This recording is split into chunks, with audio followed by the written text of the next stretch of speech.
이 4차 산업혁명에 대해서 요즘 워낙 많이 이야기를 하는데 앞에서 두 특강에서 나온 게 저는 어떻게 보면 종합판인 것 같아요.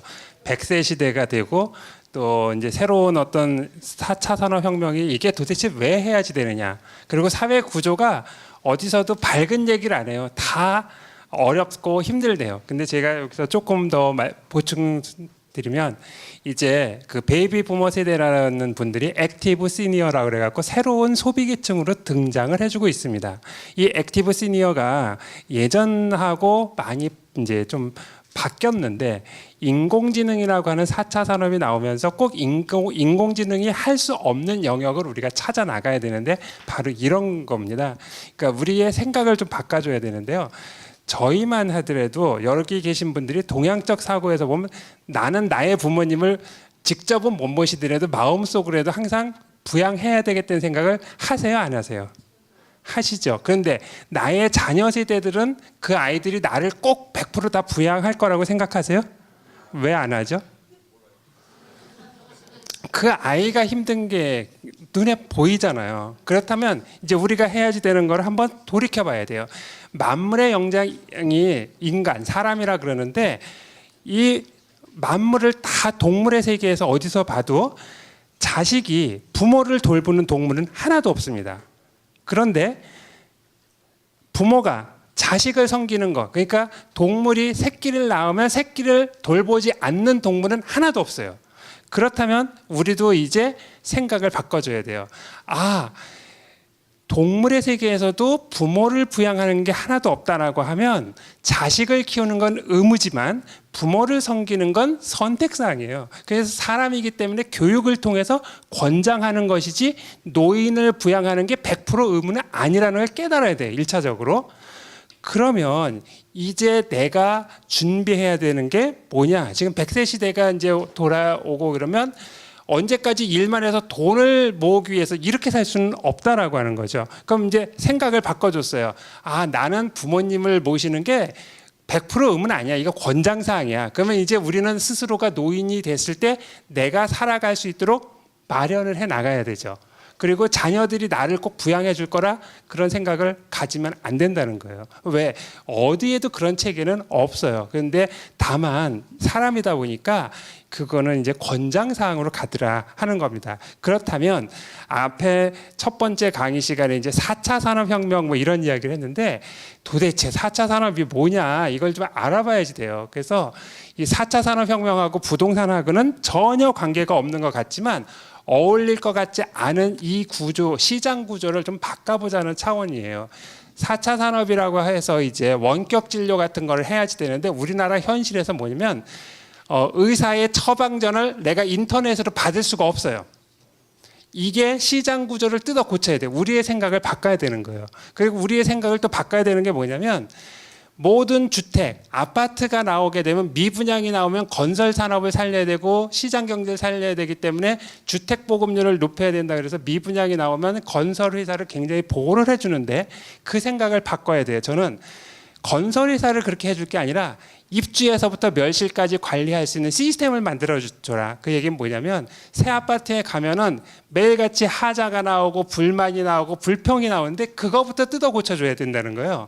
근데 시장에서 모든 것들은 전부 아파트 가격에만 포커스를 맞춰놓지 이 시스템, 소비자 중심으로 가는 게 아니에요. 아까 첫 번째 강의에서 교수님이 잘 지적해 주셨죠. 정경유착을 하다 보니까 산업을 보호해 준다 그래서 미분양이 나면 그 사람들만 옹호하고 거기에만 대출해 줬지 소비자는 누구도 관심을 안 갖는 거예요. 근데 여러분들 새로운 집에 가면은 불평불만 나와요, 안 나와요?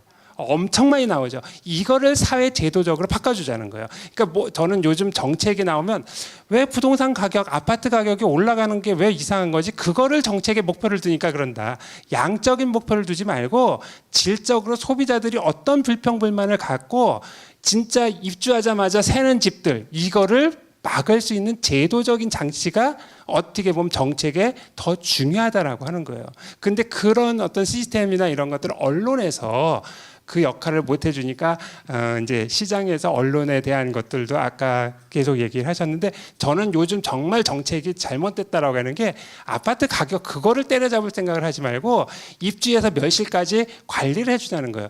여러분들 혹시 유럽 여행이나 해외 여행 가보면 도시에 가보면 그게 10년, 20년 된 도시가 아니라 100년, 300년, 400년 오래된 도시에 관광 가시죠. 그 왜 우리는 집을 지어놓고 30년, 40년 되면 전부 재개발, 재건축해서 뜯어 고쳐야 돼요.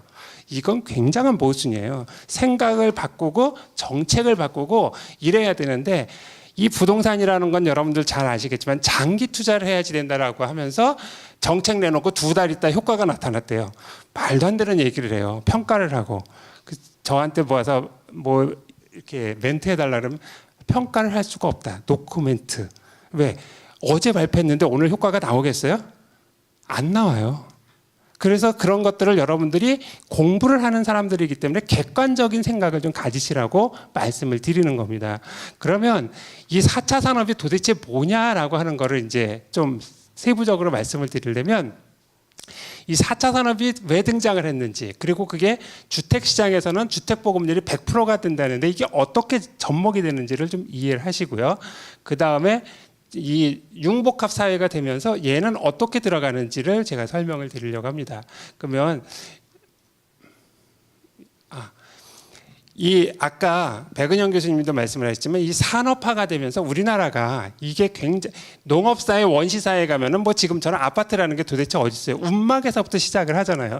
그것이 발전을 해갖고 오면서 산업경제 여기에 오면서 아파트가 나타나고 4차 산업혁명이라는 게 이게 나타나요. 그러면 우리가 공부를 하는 입장이니까 이 100세 시대가 되면서 생명 욕구 충족 고도지식 사회로 이렇게 넘어가거든요. 그럼 여기에서 이 4차 산업혁명이라는 말을 좀 정리를 하고 갈 필요가 있어요. 혁명이 일어나긴 일어나는데 산업에서 일어나는 거예요. 산업에서 첫 번째, 두 번째, 세 번째, 네 번째 이제 일어나는데 정말 혁명이 뭔지는 모르겠지만 급진적이고 어떤 변화를 하는 게 혁명이라고 그랬는데 산업에서 네 번째 혁명이 일어난다라고 하는 거예요. 근데 이게 왜 일어나냐면 전부 사람이 노동을 하지 않고 노동에서 탈피하기 위한 거예요. 자, 첫 번째 산업혁명, 증기를 이용해서 내가 노동을 하는 게 이제 전부 다가 뭘로 바뀌어요? 증기로 바뀌죠. 증기보다 조금 더 발전한 게 전기였어요. 그 다음에 아까 대량 생산을 하기 위해서 컴퓨터가 등장을 해줘요. 근데 이거를 다 하다 보니까 네 번째 대량 생산을 하다 보니까 개개인의 취향이나 취미를 맞춰줘요? 못 맞춰줘요? 못 맞추죠. 그러니까 인공지능이 나와서 이제 개별 서비스로 다 가는 거예요. 그러니까 대중화 시대에서 뭘로 와요? 개별화 시대로다가 바뀌는 겁니다. 그래서 이 개념을 먼저 좀 정리를 해놓고요. 우리나라하고 이제 이게 독일에서는 인더스트리 4.0이라고 해서 4차 산업으로다가 이렇게 이야기가 되고 있지만 일본이나 이런 중국이나 여기서는 또 용어를 달리 써요. 일본 같으면 로봇 신전략, 중국 같으면 중국 제조 2025. 그래서 근데 어차피 같은 맥락이라는 거를 조금 이해를 해 주시면 좋겠어요. 그래서 첫 번째 시간에 이미 중국이 우리보다 앞서 있다라고 하는 말씀을 하셨는데 중국 제조 2025가 벌써 2010년도부터 이게 나왔기 때문에 로봇 기술이나 이런 게 우리보다 조금 앞서 있다라고 하는 이야기고요. 그래서 이런 어떤 기본 개념을 해놓으면 여기에 나오는 게 뭐냐면 인공지능과 융합, 속도 이런 것들이 나오는데 이 응용 분야를 제가 말씀드리려고 그래요. 이 부동산 쪽에서는 이제 원격 진료가 가능한 주택을 만들어 놓으면 우리가 스마트폰으로 뭐 처방전도 받을 수 있어야 되고 또 드론이 가야지 돼요. 요즘은 모든 택배로 다 이게 가게 되면 이제 우리 아파트에 이제 택배가 정착되는 이런 게 오는데 사람이 오는 게 아니라 누가 날라와요? 드론이 와요. 그럼 우리 아파트에 뭐가 있어야 돼? 드론 정류장이 있어야 돼요? 없어야 돼요? 있어야 돼요. 그런 집은 앞으로 굉장히 인기가 있을 거예요. 그래서 이런 어떤 실버 헬스케어라든지 교육, 새로운 어떤 먹거리 이런 거에서 이제 이게 4차 산업이 적용이 될 거다라고 하는 건데 좀 넘겨주세요. 예. 이게 부동산 쪽에서는 어떻게 이제 결합이 될 거냐라고 하면 중개라든지 개발 임대라든지 이게 부동산 산업과 산업 간의 융복합이 되는 거예요. 내가 집을 사야지 되는데 대출을 받아야 돼요. 근데 전자 계약서를 쓰게 되면 은행에도 이게 넘어가요. 그리고 이게 신고도 돼요. 그래서 원스톱으로 이제 다 돼야 되는데 현실적으로 왜 안 되느냐? 여러분들 공인중개사 이 안에 계시면 그냥 제가 교육적으로 말씀을 드릴게요. 공인중개사들은 이거를 하게 되면 1차적으로 없어지는 업종 중에 하나예요. 그래서 이분들이 찬성하겠어요? 반대하겠어요? 예, 법무사들 중간에 필요하겠어요? 안 필요하겠어요? 안 필요해요. 세미나를 하려면 세미나가 개최가 안 돼요. 이 공인중개사 법무사들이 앞에 오셔서 쫙 데모를 합니다. 그래서 이제 어차피 일로 가기는 가야 되는데 아직까지 우리가 현실화가 안 돼요. 그 다음에 또 하나는 뭐가 있어요? 개인의 어떤 자산이나 이런 게 노출이 되면 세무적인 문제가 있으니까 개인들도 전자계약서 쓰는 게 아직은 꺼리고 있어요. 근데 정부가 지난번에 발표했죠. 내년부터는 이제 전국적으로 전자계약서를 의무로 다 도입을 하겠다고 강한 의지를 발표를 해서 여러분들은 이제 전자계약서가 도입이 되면 전자 시스템에서 대출이 되고 이제는 그럼 아파트 같은 거는 그냥 통장으로 사고 판다 이렇게 기억을 하시면 돼요. 그 회사에서 대출도 해주고 중개도 해주고 그리고 왜 공인중개사들이 뭐 중간에서 대단히 해주는 것도 없는데 양쪽에서 중개 수수료를 받아요. 한쪽에서만 받아도 충분히 가능하거든요. 그럼 여러분들 양쪽에서 받는 데 가시겠어요? 한쪽만 받는 데 가시겠어요? 이제 이게 트렌드가 어쩔 수 없이 변할 거라는 거죠. 그런 게 나타나면서 공인중개사들도 굉장히 반발은 많은데 어차피 대세는 제가 봤을 때 조금 기울지 않았느냐. 왜? 그건 누가 선택하는 거예요? 소비자들이 선택을 하기 때문에 그런 쪽으로 바뀔 거라는 이야기를 해요. 그래서 지금 우리나라에 가장 문제가 되는 게 융복합 쪽에서 임대에서 리폼이라든지 이런 데가 문제라는 거죠. 왜? 분양을 해갖고 내가 1억짜리를 1억 5천에 분양을 딱 해버리면 여기에서 돈을 딱 누가 버냐면 건설회사가 벌어요. 그 다음에 소비자들한테 딱 넘어가면 이 관리 이 분야는 후방산업이라고 해서 쉽게 얘기해서 기업에서 투자 대비 수익이 많이 안 나오는 부분이에요. 그러니까 여기는 버려두니까 어떤 입주를 하고 나면 하자나 민원이나 이런 것들은 전부 누가 고통을 다 감수해야 돼요. 소비자들이 이걸 다 감수할 수밖에 없는데 사실은 저는 이 부분이 더 중요하다라고 생각을 합니다. 자, 1인 가구가 나오고 노인 가구가 나타났는데 이분들에게 만약에 새 집이라고 갔는데 민원과 하자가 나타났을 때 누가 해결을 해줄 건가요? 이게 굉장히 퀘션이라는 거죠. 그래서 이 부분이 앞으로 정부가 정책을 쓸 때 여기에다가 좀 많은 시간과 정책적 배려를 둬야지 분양에만 포커스를 맞춰놓으면 가격에만 전쟁을 하기 때문에 이거는 시장을 왜곡시킬 수 있다라고 하는 거예요. 그럼 이쪽에서 시니어들이 얼마든지 관리해 줄 수 있는 영역이 나와요. 내가 임대를 해주는데 한 10채를 1인 가구니까 다 바빠. 그리고 노인이야. 근데 그 호텔은 아니지만 내가 관리를 해주면서 청소도 해주고 세탁도 해주고 이분들 개인 서비스 해줄 수 있어요? 없어요? 그러면서 관리비를 내가 조금 더 받으면 기존에 임대해주는 개념이지만 조금 차원이 다르죠. 세탁도 공동 세탁해주고 뭐 약이 필요하면 약도 타다 드리고 그러면 노인들도 케어를 받을 수 있는 시스템으로 전환이 될 수 있다라고 하는 거예요. 그래서 시니어 이 액티브들이 찾을 수 있는 일의 자리가 굉장히 많아요. 그러다 보니까 공동주택 관리라는 거 이런 어떤 시험 제도가 이제 좀 강화가 많이 되고 있습니다. 그래서 그런 부분을 좀 찾을 수 있으면 좋겠고요. 그다음에 여기는 좀 넘어가서 앞으로 이 초연결 사회가 되면 플랫폼 기반이기 때문에 시스템과 시스템을 연결해 주는 게 굉장히 좋아요. 여러분들 이 하나만 제가 설명드리면 에어비앤비라는 데는 부동산을 영업을 하지만 부동산이 하나도 없어요. 무슨 얘기냐면 전 세계에 그 비어 있는 집과 고객들을 인터넷상에서 연결만 해주는 거죠. 호텔 하나 없어요. 그래서 여러분들도 이제 이런 사업이 필요하다는 거예요. 개별적인 시스템이 다 되어 있는데 그 시스템과 시스템끼리 연결만 해주는 거. 그게 바로 뭐예요? 스마트폰으로 해주죠. 그러다 보니까 요즘은 의식주 플러스 뭐가 있어야 살아가요? 살아갈 때 폰. 핸드폰이 없으면 세상을 살 수가 없대요. 그래서 옛날에는 의식주 3개만 있으면 살았는데 이제는 의식주 플러스 뭐가 있어야 된다? 폰이 있어야 돼요. 폰이 없으면 어떤 것도 할 수가 없어요. 근데 그 폰은 다 뭐와 뭐를 연결해 주는 거예요? 시스템과 시스템을 연결해 주는 거예요. 그래서 요 이제 분야가 새로 나타나는데 이게 아이디어로 전부 나오는 겁니다. 부동산 중개나 금융이나 컨설팅 이걸 다 묶어서 B&B 같은 경우가 이제 탄생이 된다라고 하는 거고요. 그 다음에 여기는 조금 넘어가서 주택 시장하고 조금 말씀을 드릴게요. 이게 제일 관심이 있을 것 같은데 우리나라의 주택 보급률이라고 하는 이 양적인 거, 이 100%라고 하는 거, 이 계량화 시켜갖고 뭐를 하는 게 우리나라의 가장 어떤 폐단이라고 생각을 해요. 이게 질적인 것, 집이 새든지 말든지 그거는 중요하지 않아. 민원이 생기든 안. 그냥 올해 100채를 졌어. 이게 더 중요한 거예요. 근데 여러분들 집이라는 거는 가족이 다 살아야 되고 아이들을 양육을 해야 되는데 곰팡이가 피고 그럼 이게 아이들한테 치명타잖아요. 그렇다면 정부가 가격이라든지 분양원가 상한제라든지 이거를 할 게 아니라 저 같으면 이렇게 하겠어요. 건설회사가 민원과 하자가 발생되면 니네 다음부터 수주 못하게 해. 그러면은 이게 질적인 주거 수준이 높아지겠어요? 낮아지겠어요?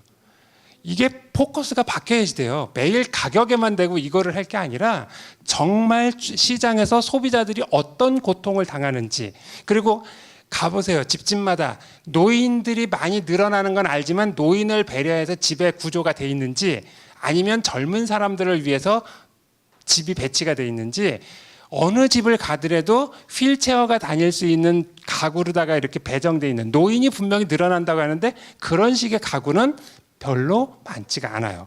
이거는 정책을 하는 사람들이 와서 이렇게 여러분들처럼 공부를 해야지 돼요.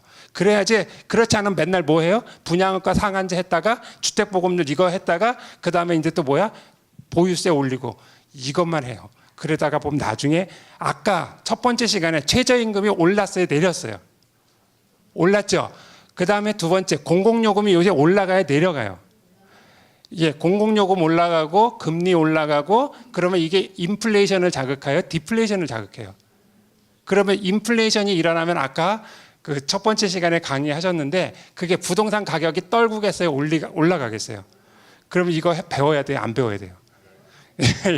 이게 우리 자산관리에서 실질적인 걸 여러분들이 배워 두셔야 됩니다.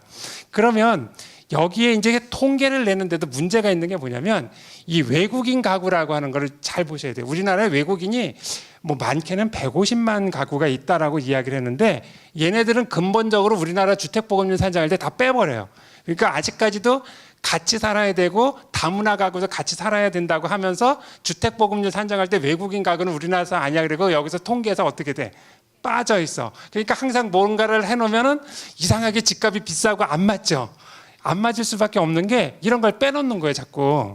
그래서 통계나 이런 것들은 질적인 것도 반영을 못하고 외국인들 이런 것들을 자꾸 빼놓고 또 오피스텔이나 이런 좀 주거의 수준이 낮은 것들도 그냥 집으로 다 통계에 다 집어넣는 거예요.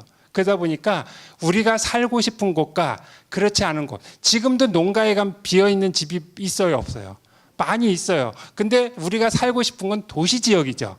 이게 안 만든다는 거예요. 그런데 이제 도시 지역에서 왜 이렇게 그 집값이 자꾸 올라가는가를 조금 보여드리면, 우리나라가 아파트를 지을 때 30년 되면은 보통 재개발, 재건축을 하게끔 처음부터 그렇게 계획을 했어요. 그러다 보니까 전국적으로 보면 30년 이상 된 주택이 한 40%가 넘고요. 20년 이상 된 게 20%가 있으니까 20년 이상 된 게 전국적으로 한 64%가 다 20년 이상이 돼 있어. 그럼 20년 이상 되다 보면 여러분들 집에서 보게 되면은 뭐 이렇게 배관이라든지 이런 게 노후화가 돼야 안 돼요? 되죠. 그럼 그 다음부터 이걸 다 어떻게 해야 돼요? 교체, 수리를 해줘야 돼요. 근데 이거를 수도권 지역 같은 데 보면 20년 이상 된 게 30%, 30년 이상 된 게 30%, 그러니까 한 60% 정도가 20년 이상 됐어. 요즘 새 아파트 분양한다 그러면 전부 가서 사람들이 수도권 지역 같은 경우 분양을 많이 받죠. 왜 그래요? 교체 수요가 나타난다는 거야. 교체 수요. 그러니까 가장 그 좀 말씀드리기 힘든 게 뭐예요? 여기 혹시 중동에서 오신 분 계세요? 중동 같은 데는 이미 25층, 30층 고층인데 지역이 작아요. 건폐율이나 용적률이 남아있어요? 안 남아있어요? 안 남아있죠. 그런 데는 가서 투자하면 망해요. 왜? 경제성 없는 아파트예요. 바로 여기에 들어간다는 거예요. 이게 경제성이 있으려면 뭐예요? 저층이 고층으로 늘어나면서 경제성이 있죠. 서울 시내도 요즘 기존 아파트보다는 뭐가 많이 올라가냐면 재개발, 재건축하는 것들이 층고가 높아져요? 안 높아져요?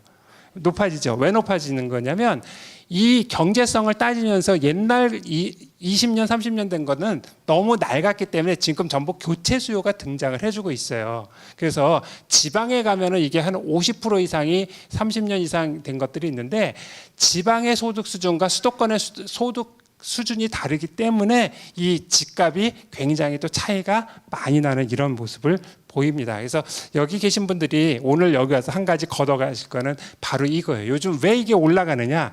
교체 수요가 지속적으로 발생이 된다는 거예요. 교체 수요가. 아시겠죠? 그래서 앞으로 예고된 게 4가지가 있는데 인구 구조가 바뀐다는 거죠. 저출산이 되고 고령화가 되고 그다음에 환경, 기후 변화에 굉장히 민감해지고 그다음에 첨단, 이거 로봇이 나오고 직업이 변화가 되고 글로벌이 가속화된다. 이 자본이동 가속은 첫 번째 시간부터 계속 말씀이 나오죠. 그래서 이제 요즘 G2 전쟁이라 그래 갖고 중국하고 일본하고 미국하고 아까 유럽하고 이렇게 이제 말씀 들으셨는데 요즘 이제 역으로 한번 생각을 해 봐요.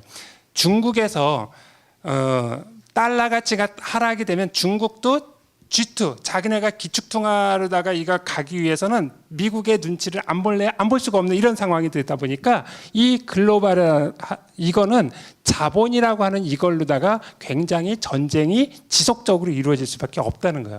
그러면서 이제 이 부동산 시장에다 영향을 주는 것들을 산업하고 연계를 해서 한번 보게 되면 초지능 사회로 가다 보니까 스마트 도시라고 하는 이런 것들이 계속해서 나오고요. 그 다음에 이제 인텔리전트 빌딩 이런 것들은 이제 계속 나오는데 우리가 여기서 주목해야지 되는 건 이제 탐이 산업이라고 하는 거예요. 한 4, 5년 전만 해도 파이어 산업이라 그래서 금융과 보험, 부동산 이쪽이 주축이 됐는데요. 이제 어느 날 탐이 산업으로 바뀌어서 기술과 광고, 미디어, 인포메이션 여러분들 왜 테헤란노라고 우리 선능력 가면은 있죠? 거기에 입주하는 기업체들을 보면 전부 정보통신기술하고 이쪽 미디어 쪽으로다가 이게 트렌드가 다 바뀌어 있었어요. 그 전에는 전부 다가 금융과 인슈런스, 리얼리스테이트 그래서 이쪽으로 갔는데 어느 날 이게 탐이 산업 쪽으로 트렌드가 다 바뀌어요. 이 탐이 산업이 들어오는 데는 임대료도 같이 높아집니다. 그래서 여러분들이 이제 빌딩이나 이런 거를 고급화 시키려면 이 탐이 산업 쪽으로 가야 돼요. 기술이라든지 미디어, 정보통신 이쪽으로 가야지 옛날 생각이에요. 이미 파이낸스나 이런 보험 이쪽이 들어오게 되면 그 가치가 높아지지가 않습니다. 그래서 이 앞으로 이 탐이 산업이 주축이 될 거라고 하는 거를 같이 말씀을 드립니다. 그러면 요건 이제 외국에서도 보게 되면 이 탐이 산업이 안정적인 어떤 고용 수준, 이게 안정적인 고용 수준은 개인적으로 봤을 때는 소득을 창출해주고 임금 상승 여력이 굉장히 높기 때문에 탐이 산업에 종사하시는 분들이 많을수록 지역의 어떤 산업이 활성화가 잘 돼요. 근데 이 부동산 가격이 올라갈 때 보면 부동산 가격이 먼저 올라가는 게 아니라 산업이 먼저 들어가 줘야 돼요. 여러분들 서울 마곡지구 아시죠? 마곡지구에 뭐가 가요? 예, LG가 간 데는 여의도에서 그게 가요. 가다 보니까 주변에 사람들이 자연히 가죠. 그러니까 오피스텔이나 이런 것들이 공실이 없어지면서 가격이 올라가죠. 이런 데가 평택 같은 데도 봐보세요. 비록 군인이 가지만 군인이 가면서 그 옆에 이제 유흥시설이 가고 그러면서 지역에 LG전자가 가고 산업이 먼저 이동을 하는 거예요. 그 산업 중에 예전에는 이렇게 금융산업 중심으로 갔는데 이제는 그게 전부 무슨 탐이 산업이라 그래서 기술, 광고, 인포메이션, 정보 이쪽 산업이 이렇게 트렌드가 바뀌더라는 거예요. 이해가 되셨죠? 예. 그래서 요거를 보여드리고요. 근데 이제 이게 부동산 쪽으로 오게 되면 이제 일본의 이 미쓰이 부동산 같은 경우에 보면 개발에서부터 중개, 관리 이거를 한 회사가 전부 다 해요. 근데 우리나라는 이걸 다 해주게 되면 수익이 안 나고 민원과 하자 보수에 시달리다 보니까 사람들이 전부 어디에서 끝내요? 건설에서 분양해서 딱 끝내버려요. 여기에서. 그러니까 이 공간이 없어요. 그러다 보니까 소비자는 항상 새 집에 들어가면은 하자와 민원이 발생이 돼도 집값 떨어질까 봐 말을 한다 안 한다 못 하는 거예요. 그러니까 계속해서 누구만 보호를 받아요. 건설회사. 왜? 미분양이 나고 내수가 침체가 되면 건설회사를 통해서 경기를 살려야 된다고 정부는 또 건설회사 편을 들어줘. 그리고 인허가나 이런 것들도 이제 부산에서도 얼마 전에 그 이제 그 바닷가에다가 높은 아파트 지면서 어떤 정경유착 인허가 문제 첫 번째 시간에 거시적인 시장의 문제를 다 말씀해 주셨죠. 그게 다 드러나는 거예요. 근데 저는 이거를 정책의 포커스를 딱 바꿔주면 소비자 입장에서만 이거를 봐준다라고 하면 모든 게 다 바뀔 수가 있어요. 근데 항상 누구 편에서 봐? 이거를 건설회사 입장에서 보는 거예요. 선분양이다 후분양이다 이게 중요한 게 아니라 여기를 해서 소비자 입장에서 가면 여러분들 만약에 민원과 하자가 발생되지 않는 완벽한 무결점주의 이런 아파트가 있다 그러면 돈을 조금 더 낸다 하더라도 가요 안 가요? 간다는 거예요. 자동차도 완벽하게 무결점적으로 돼 있는 거를 사람들이 선호하지 조금이라도 하자가 있으면 사람들이 내 목숨을 담보로 거기를 안 간다는 거예요. 그렇다면 여기에 이제 모든 것들을 좀 바꿔줄 차례가 됐다라고 하는 겁니다. 그래서 요즘 나오는 게 P2P라든지 크라우딩 펀드 이게 나오는데 이게 교과서적으로 우리나라에서 아직 정착이 안 됐기 때문에 제가 많이 말씀은 못 드려요. 그리고 이 크라우딩 펀드 같은 경우에 수익률이 보통 20%에서 30%를 제시를 해요. 그리고 조금 낮은 건 한 10%. 근데 이게 우리나라 금리나 이런 수준을 봤을 때 거의 10배에 가까운 것들도 나타나요. 그래서 여러분들이 이런 거에 들어가실 때는 정말 이거는 주의를 해야 되는 게 뭐냐면 투자 기간이 짧아요. 3개월에서 6개월이야. 근데 3월 달에 투자했다가 6개월이면 9월 달에 내가 손 털고 나와야 되는데 보통 7월이나 8월이면 사고가 터져. 이게 참 묘하죠. 이상하게 내가 한 달만 있으면 이제 대박이 터지는데 꼭 한 달 전에 이게 사고가 터져요. 근데 이게 1년짜리도 거의 없어요. 크라우딩 펀드 제가 이렇게 쭉 분석을 해보니까 3개월에서 9개월 다 1년 미만이야. 초단기지 어떻게 보면. 그래서 이거를 하라고 권장을 해야 될지 말아야 될지는 사실상 굉장히 고민이 있는데 만약 하고 싶은 사람은 기부한다라고 생각을 하고 하셔야 돼요. 기부를 했는데 운이 좋아갖고 내가 되돌려 받을 수도 있고 못 받을 수도 있는 거니까. 그래서 투자의 규모도 크지가 않습니다. 한 작게는 2, 3억에서 조금 20억까지 이렇게 규모를 딱 모아요. 자금을 모을 때도. 그래서 이 크라우딩 펀드는 분명히 수익률이 높은 건 높은데 따라서 모두 높다? 위험도 굉장히 높다는 것을 꼭 알고 가셔야 돼요. 그래서 이게 시장에서 지금 그렇게 나온다라고 하는 거고요. 그래서 여기 거기 좀 넘겨줄래요? 우리나라 현실적인 얘기를 조금 해드릴게요. 계속 넘기세요.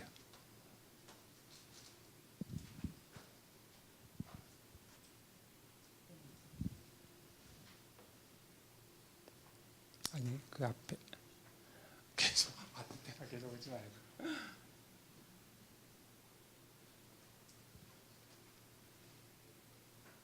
그 앞에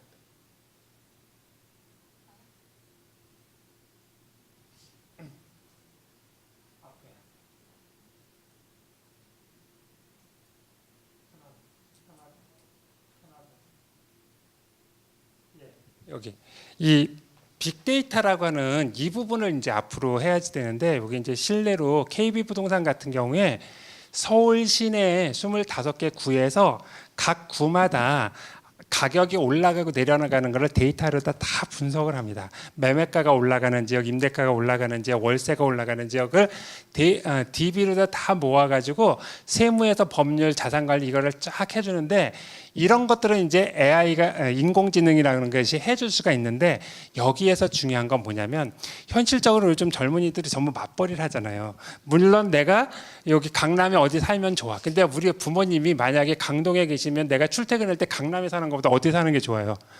이 정성적인 것들을 인공지능이 데이터가 없기 때문에 못 해줘요. 그래서 여러분들이 필요한 건 뭐냐면 가족 구성원과 이 어떤 의사소통 이런 것들을 여러분들이 해주셔야 돼요. 그러니까 인공지능이라고 해서 모든 걸 다 해주느냐, 해줄 수 없는 영역이 분명히 있다는 거죠. 그게 바로 뭐냐면 계량화되지 않은 것들. 그런 것들은 사람만이 해줄 수가 있어요. 그래서 졸지 말고 기지개 한 번만 쫙 펴세요. 지금 이 중요한 얘기할 때 지금 잠이 와요? 기지개 한 번만 쫙 펴세요. 이 인공지능이 할 수 없는 그런 영역을 우리가 해줘야 되는데 이 영역을 누가 잘할 수 있냐면 바로 아까 말씀드린 액티브 시니어라고 하시는 분들이 가장 잘 터치를 해줄 수가 있다라고 하는 거예요. 그 아까 금융위기도 10년에 한 번씩 이렇게 온다 그랬잖아요. 87년에 우리는 88년도 올림픽을 기점으로 해갖고 화랑이 됩니다. 근데 97년 IMF를 맞으면서 또 IMF가 왔지만 반도체라고 하는 거, 인공지능이 나오기 전 단계인 컴퓨터 산업을 우리가 활성화시키면서 쭉 가다가 2008년도 미국의 서브프라임이라는 거가 이제 닥쳤을 때 우리가 같이 위기가 왔는데, 이때 보면 부동산 가격이 먼저 하락을 했어요. 금융시장이 먼저 무너졌어요. 금융시장이 먼저 무너졌죠. 부동산에 투자해서 잘못된 게 아니라 뭐가 아까 시스템이 잘못됐다 그랬어요. 금융시장이 더 먼저 문제가 있었다라고 하는 걸 지적을 해주셨어요. 그러면 부동산을 하는 사람은 맨날 투기꾼이고 금융을 하는 사람은 투자하는 사람들이 아니라는 거죠. 우리의 생각도 바꿔줘야 돼요. 부동산이 오히려 더 안전한 자산으로 갈 수도 있다라고 하는 겁니다. 그래서 여러분들이 이 아파트 가격이 먼저 폭락을 했느냐, 금융시장이 무너졌느냐를 한번 잘 봐보세요. 외환위기가 먼저 왔어요. 부동산 아파트 가격이 먼저 떨어졌어요.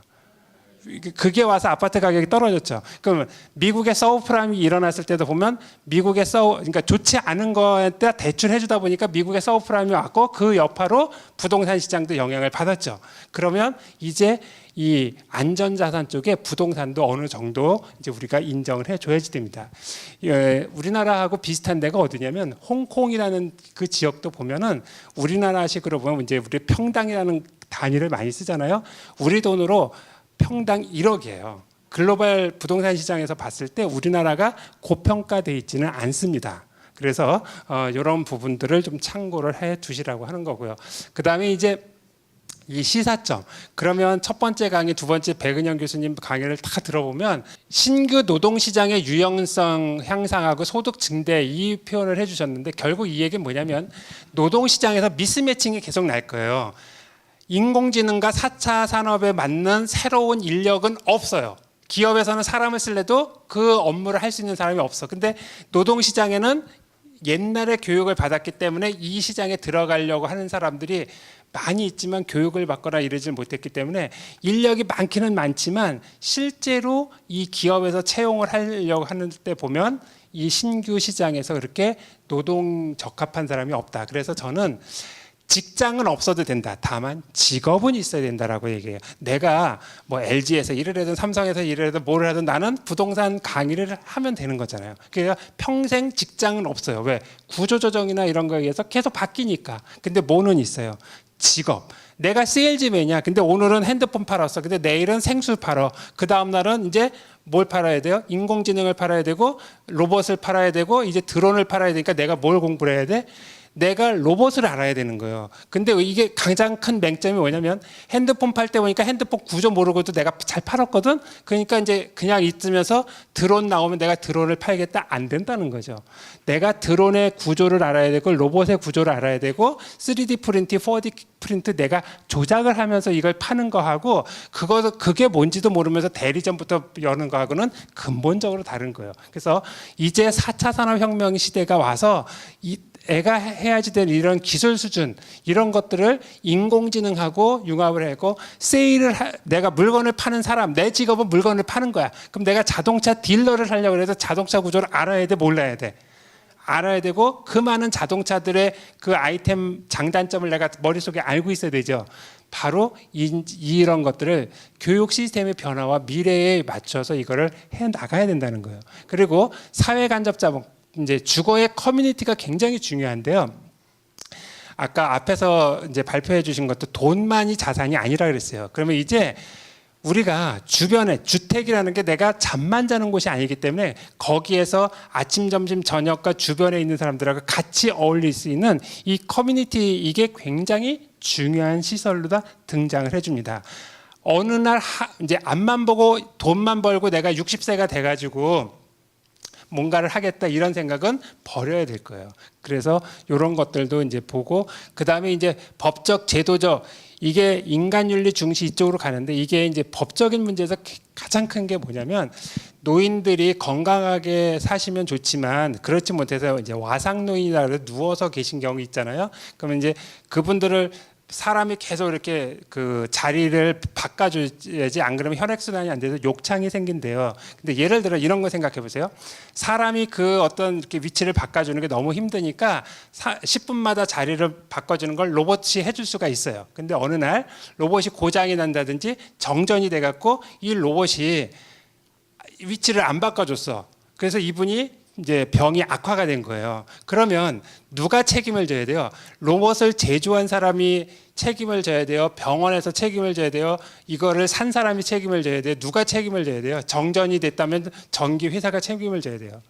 앞으로 우리가 이런 영역이 여기에서 지속적으로 나올 겁니다. 그래서 전자인이라고 해갖고 새로운 인격을 부여를 할 거냐 말 거냐가 굉장히 우리가 연구 논란의 대상입니다. 그래서 여러분들 이제 전자인간이 진짜 현실에 닥쳐 있어요. 그 법조인들끼리 모이면 저는 이제 법경제를 하다 보니까 법조인들도 가끔 만나는데 앞으로 이 전자인격을 부여를 할 거냐 말 거냐가 요즘 초미의 관심사입니다.